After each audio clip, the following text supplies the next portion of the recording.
You need to put out more content and you need to get more attention on your content. You need to increase both those factors. And how the heck do you do it? Well, I know in my perfect situation, I would put out a YouTube video every day plus 3 reels a day on all social media platforms. We're talking Instagram, TikTok, Facebook, LinkedIn. And I'm pretty close and I stay as consistent as possible. Now, how do I do it? Because I have a daily podcast. Now, no matter what you're an industry expert in, is it possible for you to have so much content that you're coming out with something every single day? Well, yes, but it requires being so organized, right? You need to have these batch content days. You need to basically record 30 3 to 5 minute videos and clip out 90 reels or short videos for the rest of the month. That takes so much organizing, and me and my team can help you with that at dfypodcast.com. But as far as you actually creating that content, finding those hours of time in a week, I say that the most simplest and logical way for you to do this is by having your own podcast with guests. And if you say, well, sometimes I want to be able to just record and pontificate like this and not have guests, fine,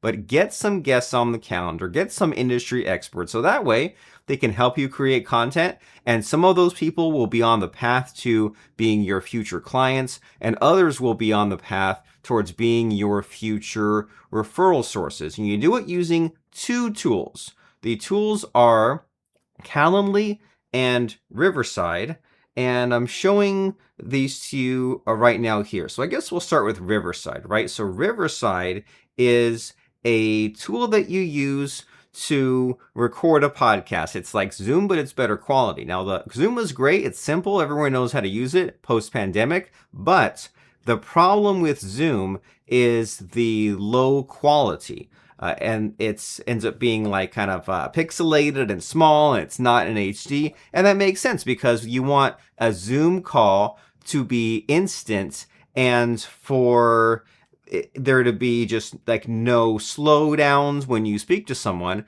but that you kind of have to trade off one for the other, right? Slower quality video and fast speaking speed, but then the video is not as good as you want it to be. So the solution is Riverside. Now with Riverside, it starts a meeting room, and I'll show you that in a moment.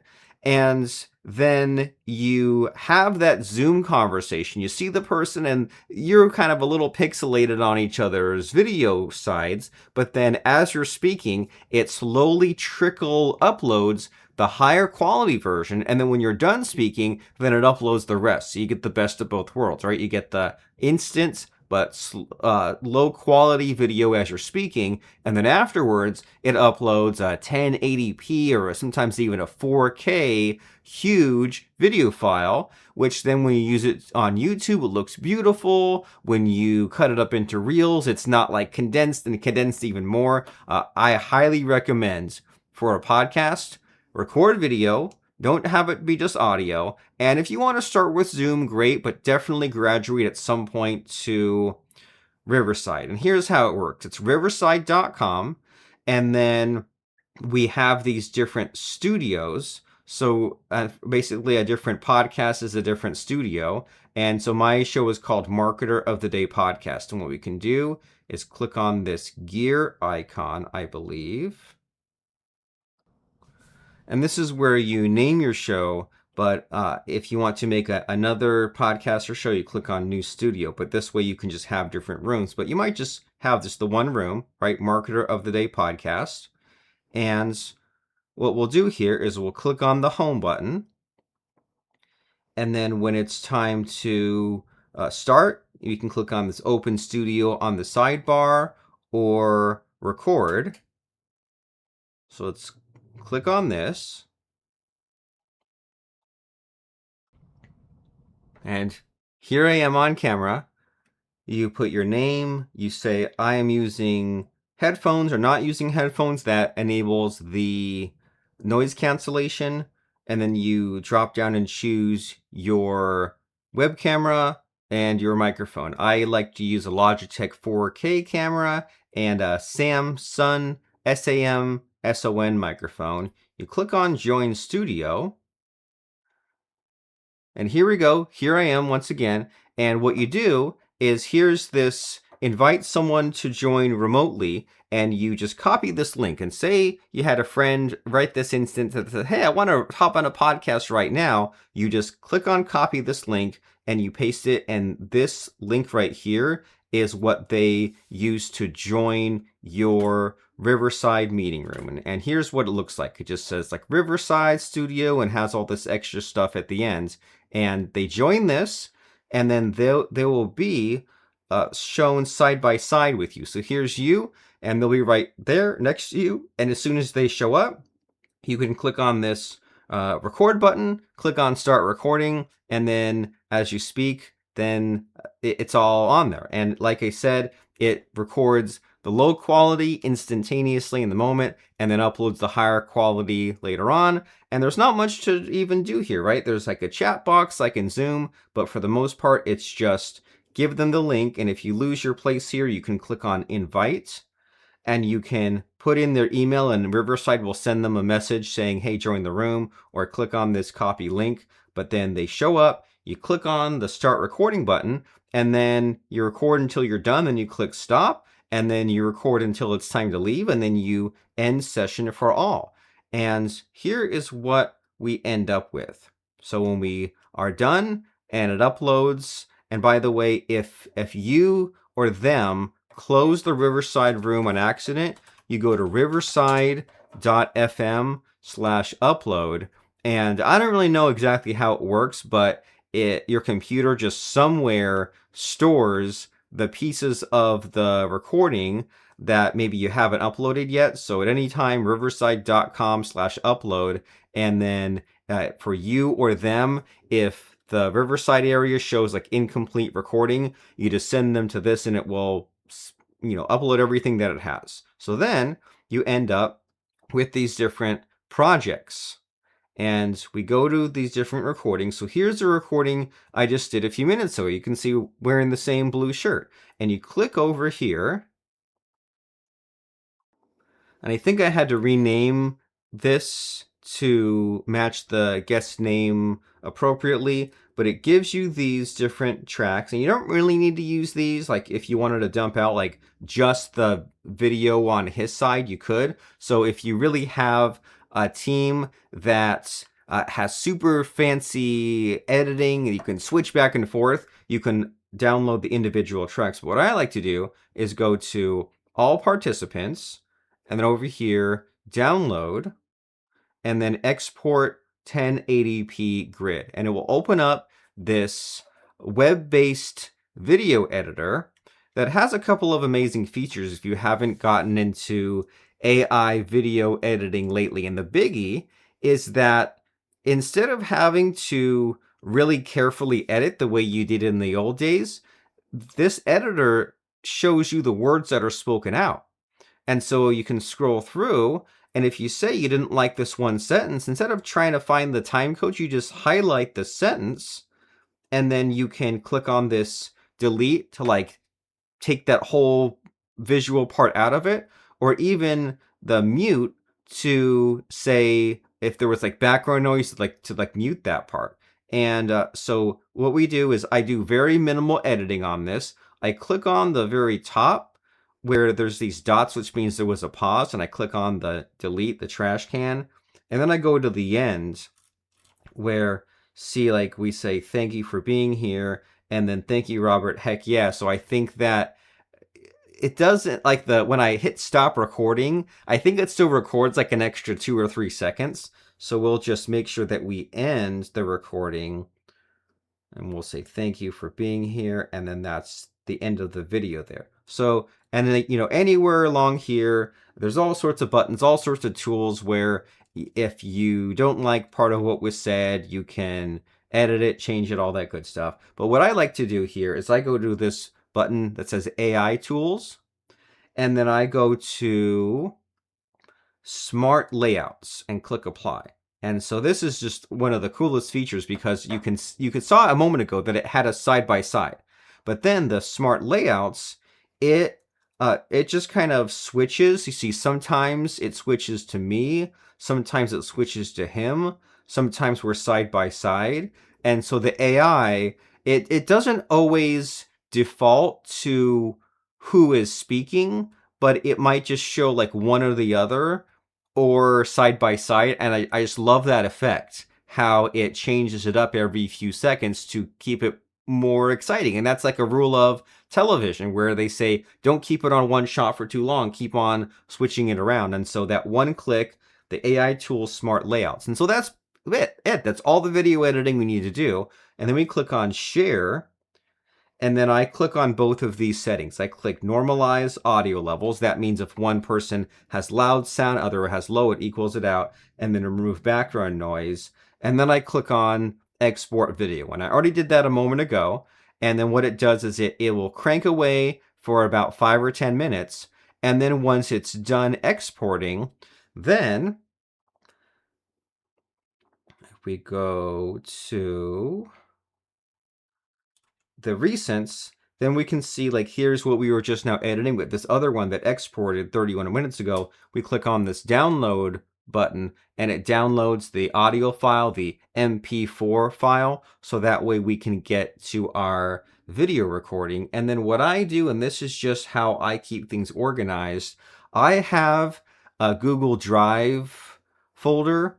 That's my podcast name, which is Marketer of the Day, and then a folder called Episodes. And then I have the Google Drive app for Windows that creates like a folder in my local computer. And when I put files in the folder, it synchronizes and puts it on the Google Drive. So this Marketer of the Day episodes, we add this recording we just saved from Riverside and it uploads, and then my team can pick it up and edit it. And that's what Riverside is. And so you record, but the big part of it is that you invite people using the special link, and if you need that link, you go to this invite to record and then copy link. And so this link will come into play in a moment when it comes to getting guests. So if you've learned nothing else from the age of AI, you've learned that it's all about workflow, right? You do something one time and it's awkward and you figure it out, but then in business you should repeat, you should keep doing it. And so if you want to have a show like mine where I've had over 1,500 episodes,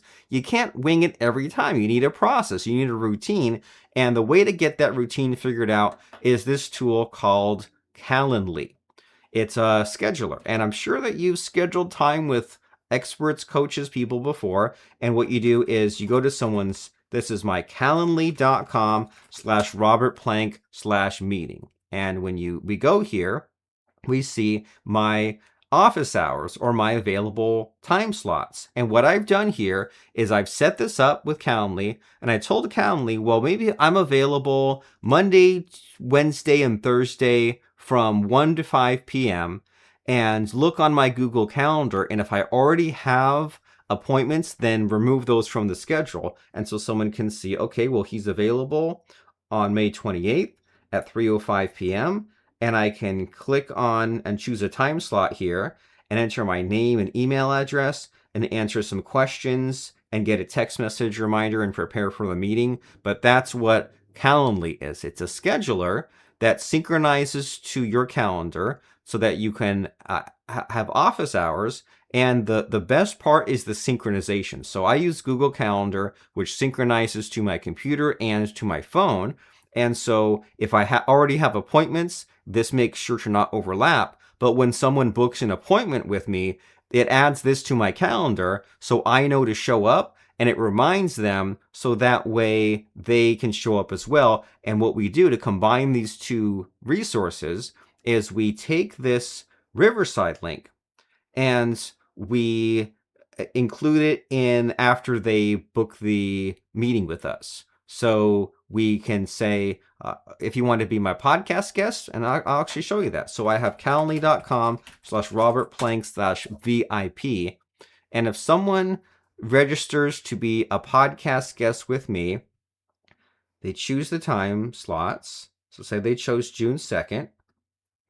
They enter first name, last name, email address. And then I have a few questions. And I have more questions than in my regular meeting link because I want to vet the guests that I have. And so let me just walk you through what we say. We say, well, You need to have a bio for me to introduce you as a podcast guest.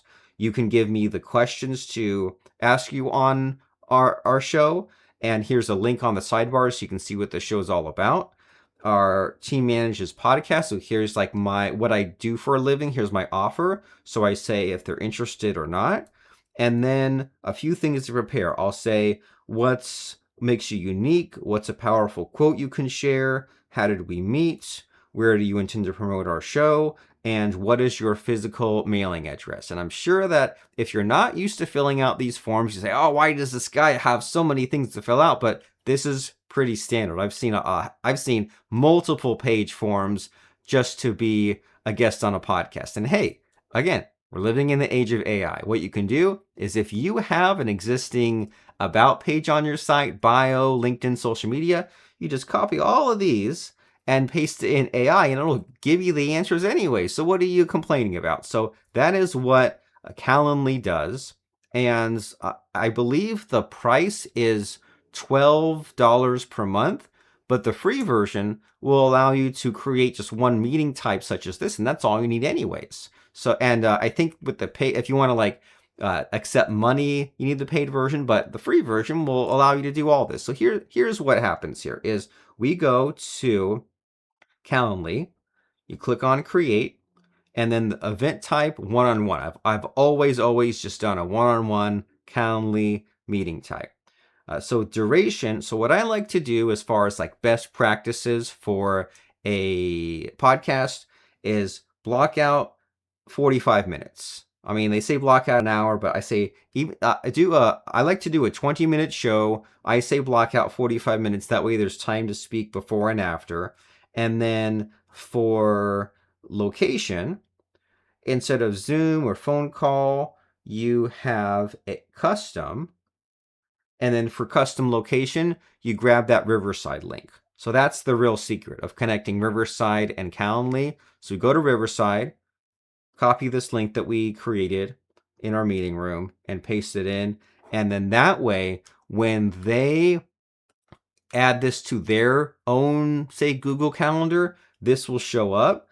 And then when Calendly sends the reminders, this will be in here as well. And then we'll say, where should location be displayed? And we'll say only after booking because we don't want them to try to register and then see the meeting link. We'll just say only after booking. And then we choose our availability, right? We say what days of the week do we want to be available, and keeping in mind that it can work around your Google Calendar. So we click over here, take a side quest, and we click over here on this integrations. And we want to integrate Google Calendar.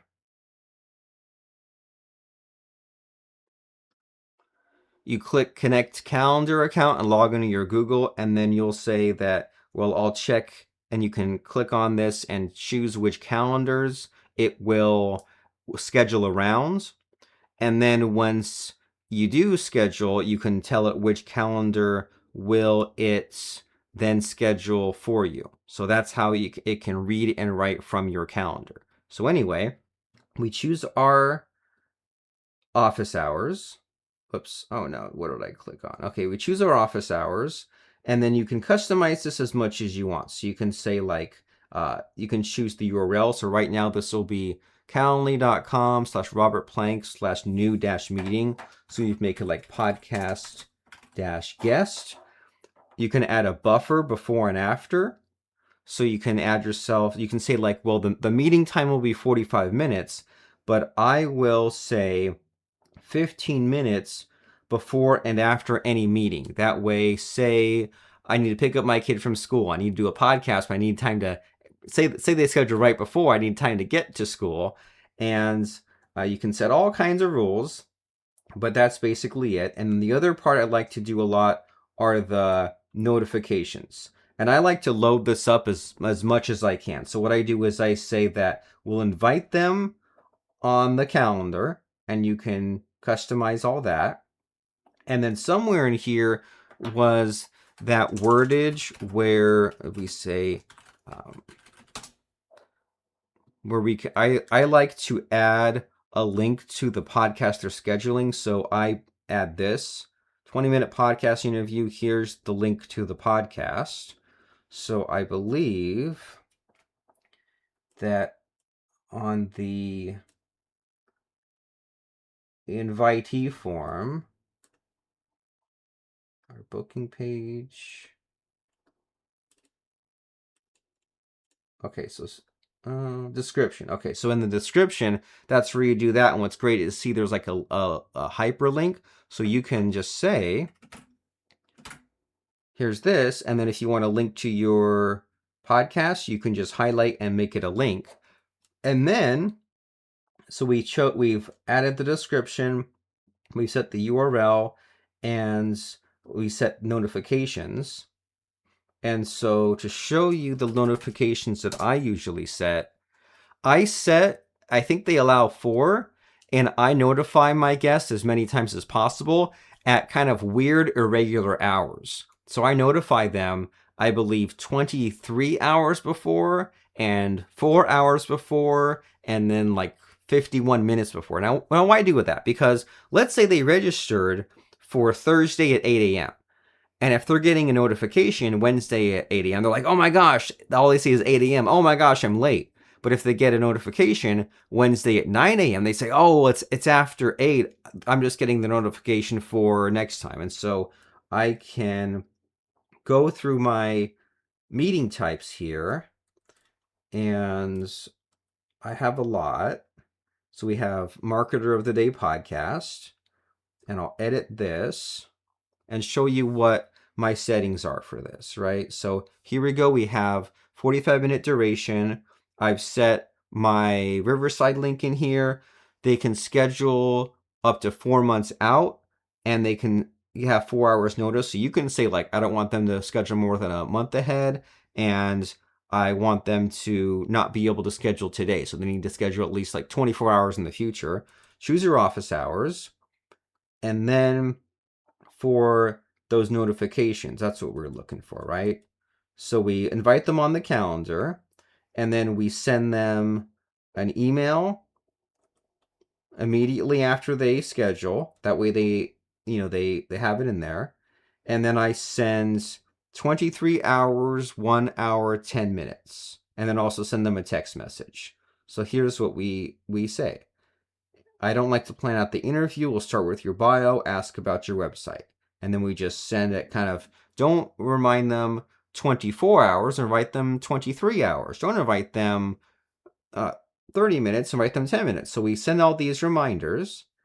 And then the other part is where you fill in those questions I showed you. So in invitee form, first name, last name, emails, what we'll collect. And then we'll say, give me your bio. What questions should I ask you? And are you open to another Zoom call afterwards to discuss my services? And then have them prepared, because I ask, what's a quote that has served you at the end? So I ask them ahead of time. That way they have time to prepare that. And then how do we meet? They can answer in 2 words. Where do you intend to promote? They can answer in 2 or 3 words. Just say which platforms you promote on. I've had podcasters say, well, list all of your social media URLs and tell me how many followers you have on each. Like, just tell me which platforms you promote on. And it's if nothing else, it's just to kind of get it in their mindset that they should promote. And then I ask for their physical mailing address. That way I'm building a database, because you are building a list, right? And they might not be a list that you're like heavily selling to, but they are a list of friends. They are a Rolodex. And if you don't capture a physical address to maybe send birthday card, postcard, Christmas card at the end of the year, maybe a letter or something. I mean, send them a printout of the blog post or the podcast page where the episode goes live and say, hey, I had so much fun with you here. You'll regret not capturing these addresses. And you don't even have to connect it to a CRM yet. Just like these will be in your calendar history. You can pick them up anyway, any way that you want. So you can see that I have 7 questions, and I wouldn't have any more than this. But I definitely want to have, when I only had a few questions, I got a lot of jokers. I don't know how else to call them. I'd get kind of poor quality podcast guests. They maybe wouldn't show up. They'd stand me up 3 or 4 times. They wouldn't have a bio, wouldn't have a website, wouldn't have much to talk about. So this weeds out some people. And you can see that you can set the different ones to required, and you can set the answer type to be like checkboxes or drop down or just freestyle. And that's how you set up the questions. And that's pretty much it, right? You set, they call it scheduling links, and then someone just goes to your scheduler link and they choose a time slot, they choose a date, they choose a time, they fill in the answers to these questions, and as soon as they do, it adds to your calendar, and make sure to schedule around any appointments you might have. It adds to your calendar, it invites them on their calendar, it sends you both reminders over text message and email, and then the link that you put in the location is this Riverside room, and then they know to show up, and then they'll be in your room, and then you record, and that helps you scale your podcast guests. Because if every single podcast guest you said, hey, are you free on Tuesday? You're free on Wednesday? You're free in the morning? You'd just be wasting so much time with the round trips. And believe me, that's how it was in the good old days when we had to walk up the hill and the snow both ways. But now we live in more civilized times where you use Calendly to choose your office hours where you'll do your podcast. You organize it around your calendar, both in reading and writing fashion. You ask questions that you end up seeing because you can go through and see there's this meetings tab, and you can see the past and future meetings that you've booked, and you can find the answers to these questions. You can call up your Google Calendar in your desktop or your phone and see the answers to those questions anyways. And then the I don't know how to say it, the piece de resistance, as the French say, is taking that Riverside link and putting it into that, so that way in both their calendar and in the email follow-up, they know what link to go to, they know the room to show up at, you both show up, you record, you have a great time, and then you figure out those next steps. You figure out producing the show, and me and my team at dfypodcast.com want to make that happen for you, and then you develop your relationships. You follow up with your podcast guest, especially tell them that the episode is live, and especially tell them how to promote, especially take that podcast recording and turn it into reels, graphics, and so much more. So as part of our podcast process, we create what's called a shared folder. And so every podcast episode you should have a subfolder for each of your guests, and you should share this folder with your guests. You right click and share with their email address. You right click and get the link to the folder and give it to them. And this folder contains these short, like 55-second video clips of them speaking with a caption underneath. This folder contains images of interesting quotes that they said, which are then placed with their photo and with their URL.